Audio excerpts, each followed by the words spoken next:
Hello physics students, in this short video I'm going to take you through the basics of Coulomb's Law, a little bit of the background conceptual knowledge, and we'll go through one practice example. Have your notebooks ready to take notes along the way, and feel free to post questions in Schoology. Thanks. In this lesson, we're going to be learning a couple things about Coulomb's Law. First, we're going to talk about what the equation is that can describe electrical force between two charged objects. And second, we'll learn about how to use this equation to solve physics problems. Those are our two main objectives for this lesson. Before we go right into the ideas of Coulomb's Law, I want to review a little bit about what we've learned about charging so far.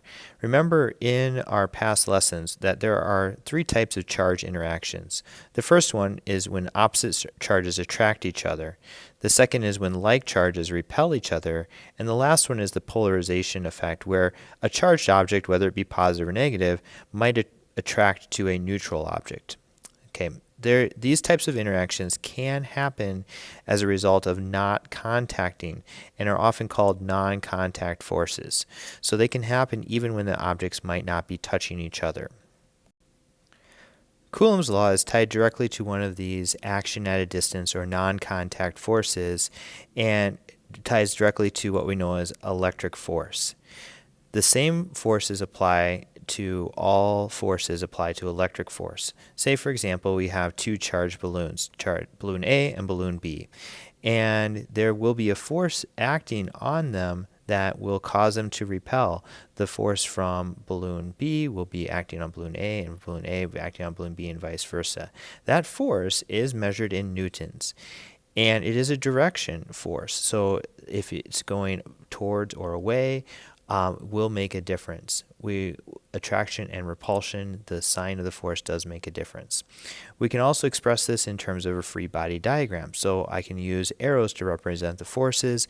The forces do combine together. They act at angles, just like all of our past force experiences, and they do follow Newton's laws. Now, the strength of the force between these two balloons depends on a couple factors that we'll explore in the next slides. The first one is the charge on the first object. The other one is the charge on the second object. So the amount of charge really has a big influence on how strong the force is acting between these objects, even at a distance. The last one is how far apart the objects are, and that is measured from their centers. So not the edge, not the corners over here, but the actual center. How far apart those centers are from each other will play into the strength of the electric force. These main concepts can be collected in what we call Coulomb's law, where the force of attraction or repulsion between two charged objects is directly proportional to the product of their charges. And so when I look at my formula here, the force electric is proportional to how strong QA is, so the QA times the charge QB on the second object, and inversely proportional to the square of their separation distance. So here I'm representing the separation distance by this d value, and remember, it's measuring the center of the charges. So as that distance increases, the force decreases, and vice versa. As the distance decreases, the force increases by a square of that distance value. So I'm just going to put that here, d squared, as in terms of my proportionality equation. Now, we know that this is not an equation yet, it's just a relationship. To make it a real equation, we actually need to use a constant value, k, which is called the Coulomb's constant. The k value, or Coulomb's constant, is equal to 9 times 10 to the 9th Newton meters squared over Coulomb squared. The units are really quite important. In fact, they will help us determine what units we need to use for measuring distance, in this case meters, and measuring the amount of charge, coulombs. They must match, otherwise our equation is not going to work. So our final equation looks like this. The force electric, or between two charged objects, is equal to the k value, 9 times 10 to the 9th, times the charge values in coulombs divided by the distance squared. There are two main ways that we can use Coulomb's law. One is a more conceptual approach and one is a more algebraic approach. When we talk about the conceptual approach, we're going to be saying things like the force is directly proportional to the amount of charge. Here's an example of that. If we start off with a control where we know the known force between these two charges and we have charge A and charge B, let's say we double the charge of one of those. What happens to the force? Well, as you might expect, because they are directly proportional to each other, if we double one charge, we have twice the amount of force between them. So it doubles the force. Well, another logical question might be what happens if we have twice the charge on both objects? In that case, we're actually going to, because it's proportional, we'll have 4 times the amount of force between those. So that's one concept that we'll be exploring a little bit more in detail. The next concept is what happens with distance. And remember, the force is inversely proportional to the distance squared. Okay, so what that means is if I have a control where I know the force at a certain distance, and let's say I triple that distance. So now I'm taking 3 times the separation between the two charged objects. I'm going to actually decrease the amount of force between those objects. Increasing the distance, that's the inverse relationship, increasing the distance decreases the force. And it does so by the distance squared. So if it's 3 times the distance, I can take 3 squared. I'm going to actually end up with 1/9 the amount of force, and so on and so forth.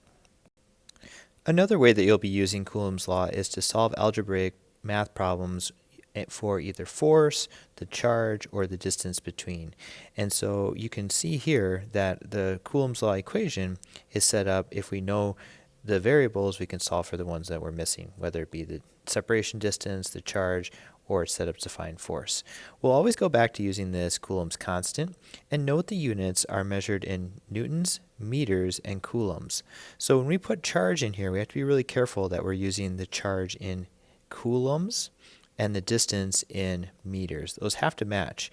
So when I look back over on my formula, make sure before you start any math that you're checking those units. A lot of times they might give you Coulomb values in microcoulombs, which is this symbol here, and that is 10 to the 6th microcoulombs is equal to 1 coulomb, or even nanocoulombs, little n times c, and that is 10 to the 9th nanocoulombs is equal to 1 coulomb. All right, so let me go through a quick example here. So when we find a math problem, it'll be set up similar to this, where you're going to say might be 2 balloons, they're charged with the same amount of charge, negative 6.25 microcoulombs. They're held 61.7 centimeters apart, and what is the magnitude of the electrical force of repulsion between them? So they do have the same charge, so like charges we know repel. When we go back to what we know from the equation, we already know the charges are the same. I need to convert, however, I need to make sure that the final charge that I'm using in my equation is in coulombs. So converting microcoulombs to coulombs, remember 10 to the negative 6 microcoulombs is equal to 1 coulomb. And the same thing with distance. I can't leave it as 61.7 centimeters when I put it in for the equation and do the math. I would get the wrong answer. I must convert to meters. So double check your conversions first, then plug your numbers in. Once you've done that, you should have a setup similar to this equation here, where the force is equal to the k value times the charges and divided by the distance between them squared. At this point, we'll plug the numbers in, taking the k value first, 9.0 times 10 to the 9th Newton meter squared over Coulomb squared, and then multiplying by the product of the two charges. So in this case, the charges are the same. I'm going to write them out, even though I know I could take each of one charge and square it. I'm just going to write it out so conceptually you know to always put in the charge values. I'm using their coulombs, not the microcoulombs, so be careful with that as well. And then all that divided by the distance between the charges squared. So I've converted it to meters, 0.67 meters, and I'm going to square that value.